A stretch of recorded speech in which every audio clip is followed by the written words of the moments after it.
সাধারণত মানুষ আমেরিকাতে যায় টাকা পয়সা কামাবার জন্য, তাই না? আমেরিকাতে যাব, অনেক টাকা পয়সা রোজগার করব, করছেও।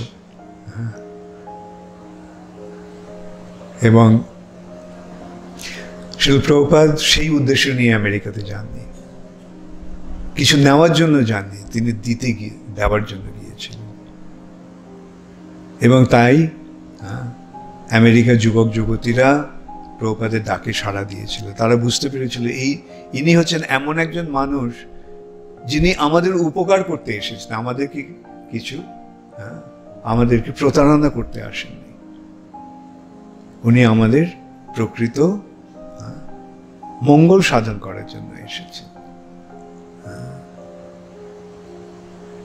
এবং তারই আজকে সারা পৃথিবী জুড়ে এই কৃষ্ণ ভক্তির প্রচার হচ্ছে। এমনকি ভারতবর্ষেও আমরা যখন যোগদান করেছিলাম ইসকনে, সে 70 দশকের মাঝামাঝি সময়ে, তখন মুষ্টিমেয় আমরা কয়েকজন ভারতীয় ছিলাম।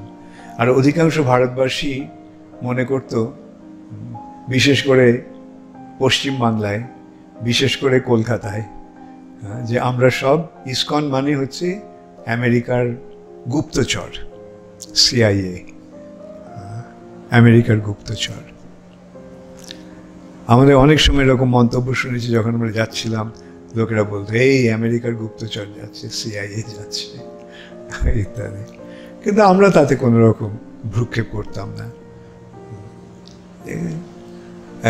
আমি একটা কথা আমার খুব মনে পড়তো সেই সময়, हाथी चले बाजार में कुत्ता भूखे हजार, साधुओं का दुर्भाव नहीं जब निंदे संसार। সুতরাং লোকে কি বলে কি আসে যায়, পাগলে কি না বলে, ছাগলে কি না খায়।